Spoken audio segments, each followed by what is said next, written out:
Welcome to the Daily Grace Podcast. Here at the Daily Grace Co., our mission is to equip disciples in the Word. We believe that deep Bible study and rich theology are not just for the seminary student or pastor, but they are accessible for all believers. We hope these conversations will invite you into a deeper relationship with the Lord and to remind you that the gospel changes everything. Hey everyone, welcome back to the Daily Grace Podcast. This is Krystal, and today I am joined by author and pastor Matthew McCullough. Matthew, thank you for joining me today. I am so glad to be here. I really appreciate the invitation. Oh, I'm looking forward to this. We're going to talk about a topic that I don't know if it's often talked about in the way that I hope that we will be able to talk about it. But before we jump into that, I really would love for our audience to get to know you a little bit more. So can you just share a little bit about yourself and what you do? And I'd love to hear if there is like a favorite book that you have read recently. We were just talking about some of our favorite books this morning in the office. And so I thought it'd be fun to hear if there is a book that you've been enjoying lately. Oh, it's going to be hard to tell you about myself now that you've asked me that question because I'm so spinning on that right now. I've got a lot of options for what to tell you. We'll get back to that. Okay. So I am a pastor. I pastor Edgefield Church in Nashville, Tennessee. We're a city center congregation, been around since the 1860s and still kicking by God's grace. I am married to Lindsay, my childhood sweetheart.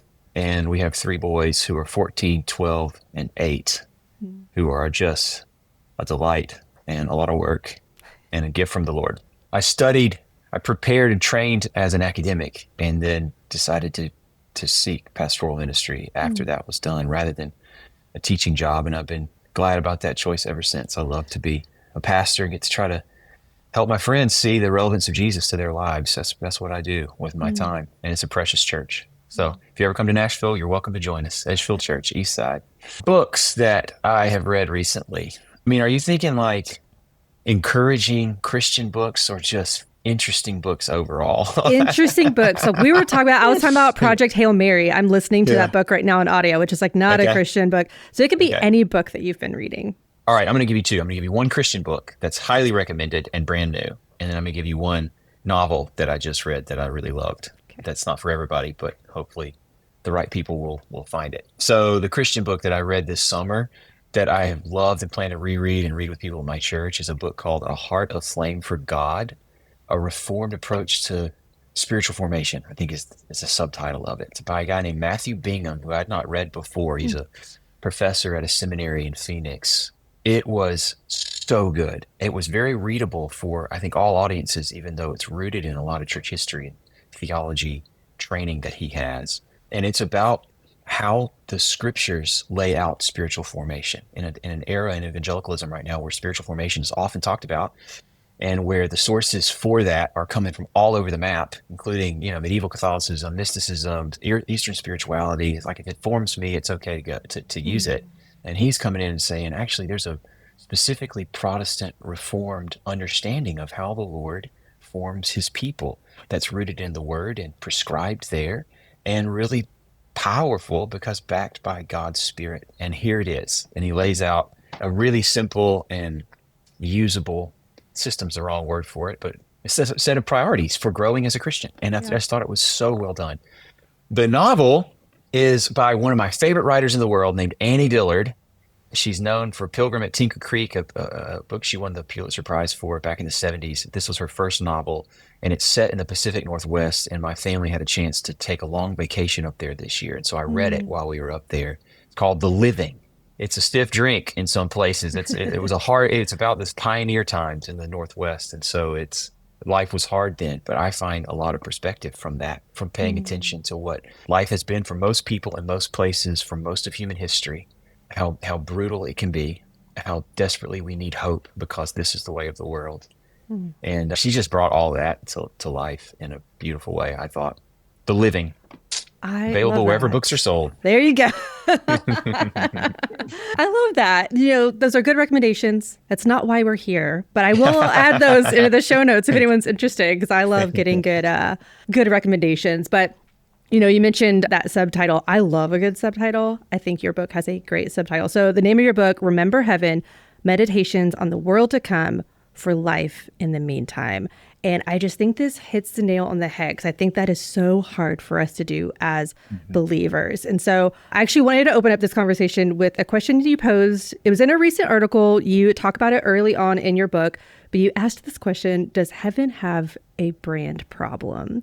And like, spoiler alert, I would say we probably agree. Yes, it does have a brand problem. I remember when I became a believer as a teenager, I was told, probably as a counterpoint to like cultural Christianity, they said, your salvation is not merely a ticket to heaven. It is not just fire insurance. And that's what I was told, which is true. But I feel like because of that, I lacked really a biblical understanding of what heaven is and what it means to me now and for the life to come. And so I think it can start to feel a little conceptual at times, or we have an understanding of like cultural, like what we see in movies or what we read in books or even people's experiences. We kind of take some of that and that ends up forming our understanding rather than scripture. And so I'm curious from your perspective, if our general lack of understanding is really what compelled you to write this book or dig into it, or if it was something else maybe personally that prompted you to write it. Yeah, all of the above. I think the understanding gap is real. I've known it in my life. I've seen it in the people that I pastor. I think some of that does stem from, as you put it, as I put it in the book, a brand problem, where maybe on one extreme end, you've got the sense that heaven is just sort of disembodied cloud land where we sing all the time. No one wants that. And I think most people know that's really not what it is, but that's the only image they've got. And so it just shuts it down. There's not a lot of further exploration. Or then on the other end of it, I mean, I came into ministry, really into adulthood as a Christian in a time where I think a lot of people in my generation were hearing something, a spin on what you just described, where like heaven is not just fire insurance. It's not just like a place, a ticket that you can cash in when you have to, God forbid. I think a more almost a caricature of the hope of heaven as just an escape from life on earth and an excuse not to pay attention to the real problems that real people are really dealing with every day, where it was almost like a reason not to seek change on earth, better living conditions or whatever, so that you'd almost feel guilty if you talked about heaven. I came up feeling that tension and actually seeing that explicitly argued in books that I think use straw men to get there. And so I was really driven to write a book that would try to help not answer all the questions people have about heaven, because that isn't what I tried to do at all, but remind us why the hope of heaven is so impactful for the life of a Christian here and now, that it isn't escapism. It isn't about whether or not you love this world or care about its problems or want to invest in seeing people live better lives than they are now. It's not that. It's about whether or not you have any hope beyond this world, any hope that death is not just going to completely evacuate. You have to have hope like that because life is so difficult for everybody. Maybe the last thing I'll say, what drove me to write it. I mean, I mentioned earlier, I'm a pastor, and I see one way to think about my job as a pastor is just to try to help my friends see the relevance of Jesus to whatever they're facing, to help them see that the gospel really is impactful for their experience of life, for how they perceive what's going on, and for how they get through it. And I think when I look at the scriptures, one of the main resources or main avenues that, especially the New Testament, is taken over and over again for helping people see the relevance of the gospel is to talk about what's coming and the fact that our lives now, as difficult as they are, as limited by death, are not everything. This world isn't everything. And the New Testament just says over and over, it is so important to set your mind on things to come, to have that perspective as your horizon. And I've experienced enough life to know it's also really hard to obey that command. So what we have when it comes to the hope of heaven is something that we can't live without, but that's hard to live with. And that's why I wanted to write a book. All right, how can we bring this down to earth? How can we live with it as a reality and a perspective that we draw from every day? Yeah.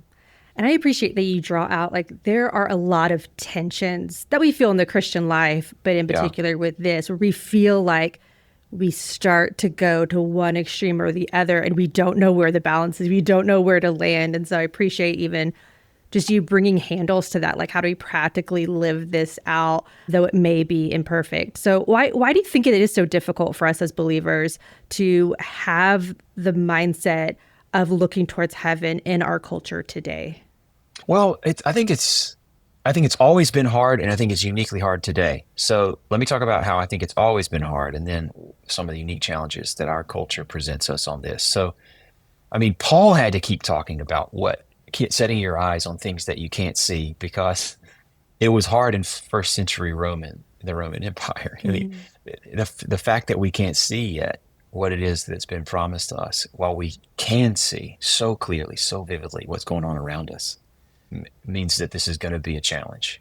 It just is. It's going to take discipline. It's going to take effort to set our minds on what we can't see. What we can see vividly all around us is problems that we can't solve that weigh us down, and promises that for fulfillment and satisfaction all around us, the allure of this visible passing world. So both of those things dominate our attention. The things that are wrong, the things that could be.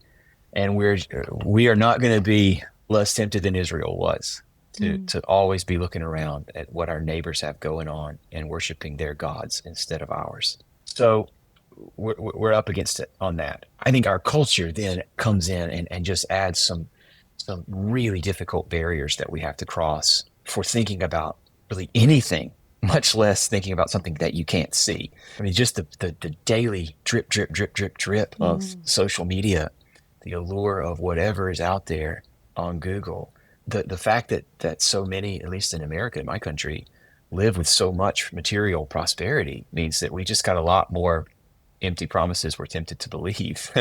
We got a lot more resources to draw from in chasing more and more and more out of this world. And then behind all of that, the fact that death has been so removed from our experience compared to Christians before us means that we don't have the kind of built-in incentive they did to think about, oh, what's going to happen to me? Do I have any hope beyond the grave? Right now, people, more often than not, when death comes, it comes in, these medical care facilities that no one ever goes to. You don't walk through a cemetery on the regular to get into church. If you want to, you can pretend like death is somebody else's problem. And when that's true, the promise of a world beyond its reach, of a no more death world, just loses some of its impact. That wasn't true for Christians 400 years ago in England, Yeah. So, the deck is stacked. But it's worth the work. It's worth the work. It is interesting when you think about how many things exist in our culture to prolong our lives and to avoid thinking about death, or just avoid aging, and there's all these things that we push back on. And so our focus is more of like, how do we bring bring heaven to earth in a sense of like, how can we be as comfortable as possible for as long as possible? Yeah. And I do think that clouds our vision. And as believers, like, how do we navigate that in a countercultural way? What do you think are some practical ways that we can live that out? Remember the hope of heaven from a day-to-day perspective. I think it starts with being very honest and open-eyed about things in this world that are broken and unsolvable. I think of the hope of heaven as a kind of a muscle that has to be worked out in order to grow. That you have to use the hope of heaven, the hope of a world of more and no more, a world in which there's no more sickness, no more sorrow, no more death, and more fullness of joy, more satisfaction and pleasure that can only come in God's presence. By paying attention to what we are dealing with now that we don't want to be, or that we're missing now that we long to see. In other words, like, your life is going to be full of burdens that are heavy to bear. And the more you apply the hope of heaven to lift those burdens, the stronger that hope is going to be. So what I try to do in the book is I take specific challenges or burdens that are normal in the life of any human, much less the life of every Christian, and try to see those or lift those with the hope of heaven. How does the hope of heaven, as the Bible lays it out for us, change how you see this particular struggle or burden? So things like anxiety and suffering and grief Also things like dissatisfaction, like discontent, the struggle with everyday sin that we long to be free of and are still fighting against. Really ground level everyday experiences that I'm having, that all my friends are having, that the Bible teaches us to expect everybody will have from now till glory. I try to isolate those and then see, what does the Bible say? How does the Bible apply the hope of heaven to this problem? Because it does. I mean, really, the backdrop for the project was I just took a spreadsheet and I read through the New Testament and made a note of every time the hope of heaven it comes up. Wow. And I was so struck by the fact that the vast majority of times it comes up, it's in an attempt to comfort people or challenge people, or like apply it to something they're dealing with in their life. So more than the Bible tries to answer all our questions about what heaven will be like, or talk about like the philosophical and theological complexities of it all, the Bible tries to use it as a tool to help people. So I just try to track with those themes where they came up in the scriptures, and that's how I came up with the structure for the book. Yeah. That's really cool. Okay, I'm curious if you can even take one of those and just give like a really practical examples, whether it's like anxiety or you talk about, dissatisfaction, discontentment. If someone is struggling with anxiety, what does it look like for us to look towards heaven, to find our hope when we're just like wrestling? Because we know the verses, we know we're not supposed to be anxious. We know we're supposed to pray. We know all these things, but man, there's just something that there's a disconnect. So like, how does heaven help us to kind of navigate that?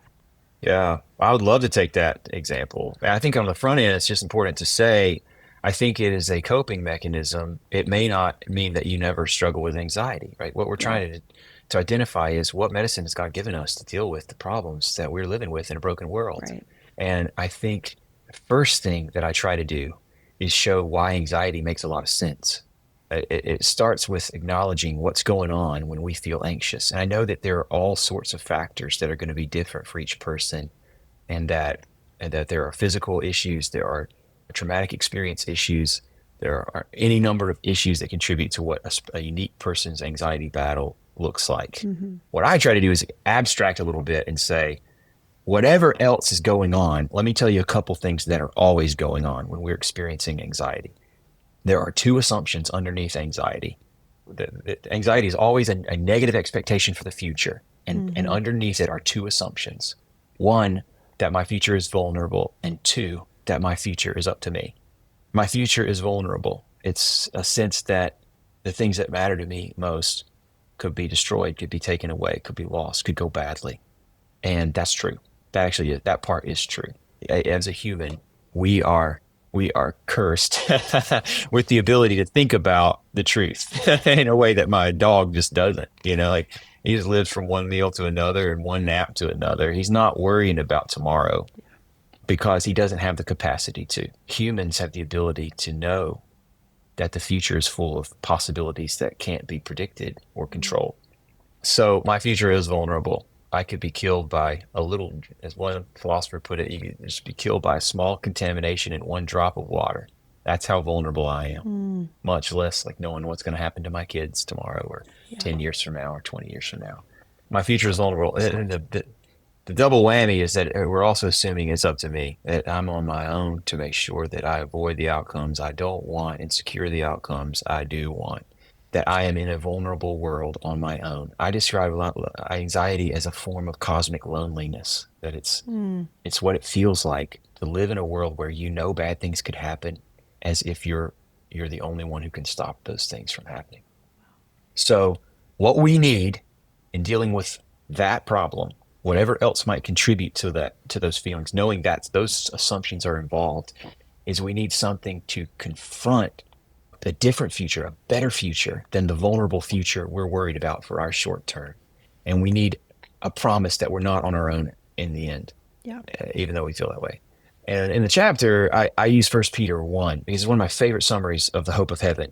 1 Peter 1, you are born again to a living hope through the resurrection of Jesus Christ from the dead. Your inheritance is imperishable and undefiled and unfading. It is kept in heaven for you, and you're being guarded by God for salvation ready to be revealed at the last time.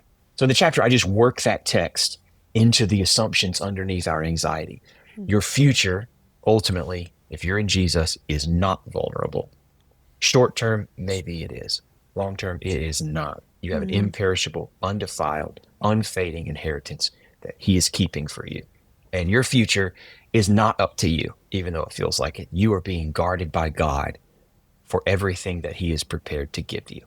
And then in the end of the chapter, I just try to apply 1 Peter 1 back into the struggle with anxiety. All right, I'm feeling anxious right now. What can I do to try to make this medicine go down?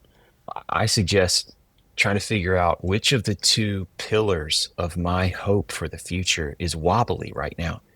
Am I feeling the vulnerability of a future? Have I locked in on a short term what might be that has become bigger to me than the long term what will be? Am I more focused on what's possible than what God has promised me? If so, let's focus in on what's promised. Let's shore up that pillar. Or is it more that I'm feeling like my future's up to me? Like I've actually taken on my own shoulders responsibility that only he can carry. Do I need to remember that he's already proven to me by giving Jesus that he's not going to let anything happen to me that will separate me from his love? Do I need to look at Romans 8 again and really sit with it? Remember that he is keeping me in the same love that sent his son to die. So look, that's medicine that has to be applied every day. That is not something you get over. But I think a huge part of the Christian life is just knowing what we're dealing with. It's proper labeling. It's perspective work. And then it's learning the rhythm and the habit of more and more quickly going there for relief instead of empty false promises that are going to be offered to us on at every hand. Have you ever written a book on anxiety? And if you haven't, I think you should. Written a book on it.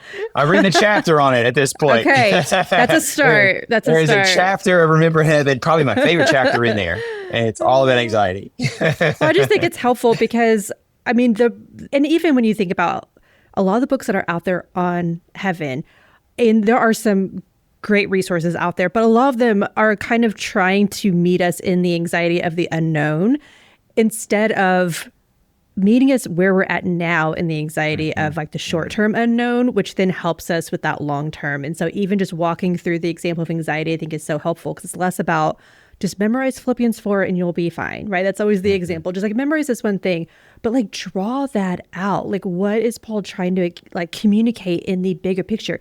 It's God's presence with us, and that's ultimately what our eyes are fixed on. And our editors, I was talking to him about this conversation and I was talking about your book cover and you have another book, Remember Death. And there's these like, mirror images and I appreciate it. And I was like, there's a lot of books out there. Again, no knock on these books, but they have clouds on the front. That's what people think of when they think of heaven. You search for books on heaven. It's like clouds. And one of our editors was like, if I had a book cover on, the topic of heaven, I would do the Garden of Eden. Like I would want to communicate something around the presence of God. And I feel like we often forget that when we are thinking about heaven. And so I love just being able to really like wrestle with what are we dealing with now? And how does the presence of God, how does the hope of eternity help us in the here and now versus like, I'll struggle now, but then like later I'll be fine. No, God's given us hope for today. And so Amen. I'm curious too, just to kind of like unpack that a little bit more.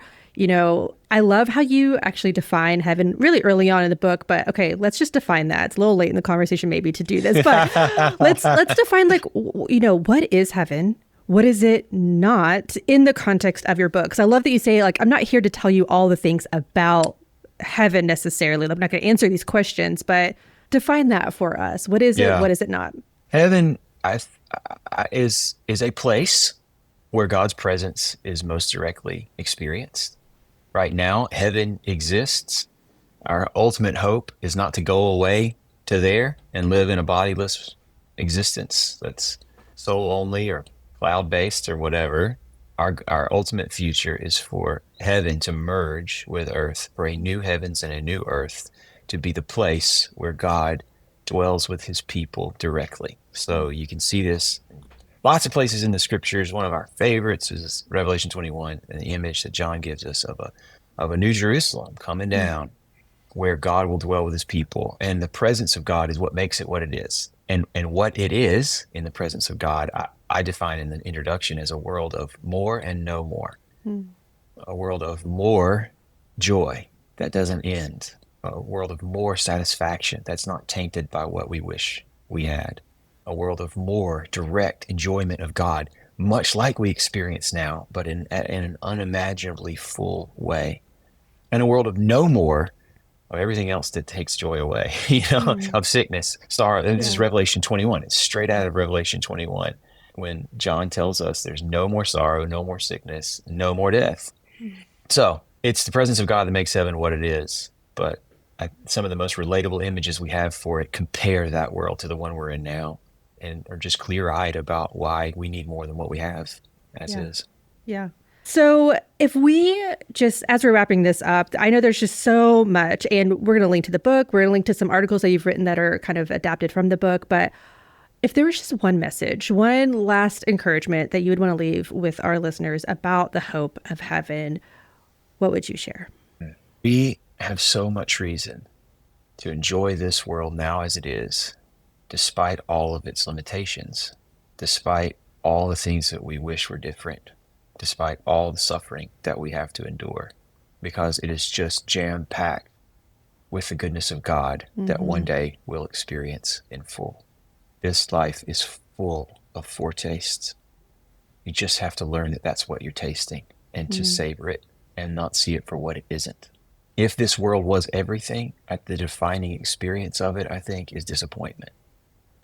If this world is not everything, and if every trace of good in it comes from the God who is good, and if we believe that he is a never-ending stream of good gifts, and that the same stream that for now carries a good gift away is going to keep bringing new ones to us, and that one day that'll be all our reality, then it just allows you to live with a kind of freedom and open-handedness, a joy that isn't destroyed by all the things that are legitimately hard and not what we wish they were.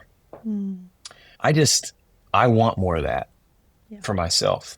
My oldest son started high school 2 days ago. I'm not doing well with that. I'm super sentimental. I'm always thinking about the passage of time. I'm thinking about his first day of kindergarten, which was also hard for me, by the way. And just as one simple example, my family life is so beautiful and so rich and so temporary, and I'm more aware than ever how fleeting it is. And I have to fight letting that define my experience of these joys while I have them. The hope of heaven is helping me with that fight. Okay, these are little foretastes of joy that is never ending. That is my ultimate future. For now, the real story is not, I can't believe these aren't lasting forever, but I can't believe I get to enjoy this much in a world as broken as this one is. Praise God that he is here and he is good. So I want more of that perspective. I want my friends to have it. I'm always trying to go there every chance I get in my preaching. And I think my main hope for this book would be to try to just give people plenty of tastes of it so that they can then go find it for themselves everywhere in the scriptures and then see the power of it everywhere in their life. It's like take the Bible and what it has to say about our hope and then see its application for yourself in what you're facing. The book is not a systematic, comprehensive thing for everything you know about heaven. It's trying to teach you a skill of meditation on the truth of heaven as you encounter your need for it in this life. I want it to be skills training. And because I have seen enough to know it is so crucial for living every day with the beauty of the inheritance that's set before us. It is not an insurance policy that you have for the day, God forbid, you need it. It's a trust fund that you can draw from for life right now if you learn how to use it. So anyway, that's my hope. Yeah, man, that's so encouraging. And even just recognizing the gifts that the Lord has given us now does make looking towards heaven that much sweeter. Like he has given us so many gifts. So I love that perspective because as my kids are getting older, I feel that same thing that I'll watch these videos of them as like 2 and 3 year olds and like, man, that feels like yesterday. And they always say that, right? I know. It's so cliche, but it's so true. But it is so true. And yet we can appreciate that and be content with like, this is what is good for us. Like this is how God has designed it and it is good. And yet to think of a day of this like eternity with no end of God's goodness and his presence. It just does it. It fills my heart with gratitude. And that's not my natural bent. And so this has been very encouraging for me just to like fix my gaze on Jesus, to remember the hope of heaven. And so that's my hope for our listeners as well. And so as we wrap this up, we have one question that we ask every guest that comes on the podcast. Here at the Daily Grace Co., we say the gospel changes everything. I think this conversation makes that abundantly clear. But Matthew, personally, what has the gospel changed for you? My goodness, we don't have time for that question. What a great question. We have spent this entire conversation together talking about one of my favorite examples of what it changes. It changes perspective. It gives hope where otherwise it wouldn't exist. But I think this is also drawn on a theme in the book, but that's been really powerful and present for me in the last couple of years. The gospel has certainly changed how I experience suffering in my own life. Things that have happened that I wish had not happened. Experiences I wish I didn't have to go through. Things that I would have done everything I could to avoid if I'd known they were coming. Yeah. That God has used to prove to me what he says in his word is true, that he is near to the brokenhearted. He is there. He's always there. And that there is a personal knowledge of his goodness and nearness that only comes through the way of the cross. So I shouldn't expect a different road to his nearness than the road that my Savior, who is the way, the truth, and the life, walked himself. As I'm learning that, as I'm learning to accept it and not to be as afraid of it as I used to be, suffering, I think I'm also just learning to almost be eager to see what he's going to show me about himself. If that thing happens that I hope it doesn't happen, that I would never choose for myself, does happen, what then?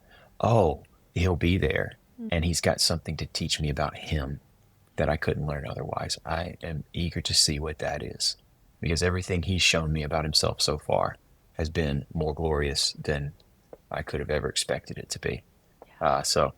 Teaching me to be free. The gospel is changing my view of the future. Yes. Amen. Yes. Yeah. Well, Matthew, thank you so much for joining us for this conversation. We're going to make sure to link to your books and some articles. And I'm just so thankful that you took the time to chat with us today. It's my joy. Thanks for having me on. Yeah. And thank you all for listening to the Daily Grace podcast. While you're in the show notes, don't forget to subscribe to our weekly newsletter to stay up to date on all things Daily Grace. And join us as we continue this conversation over on Instagram at Daily Grace Podcast. We'll see you next time.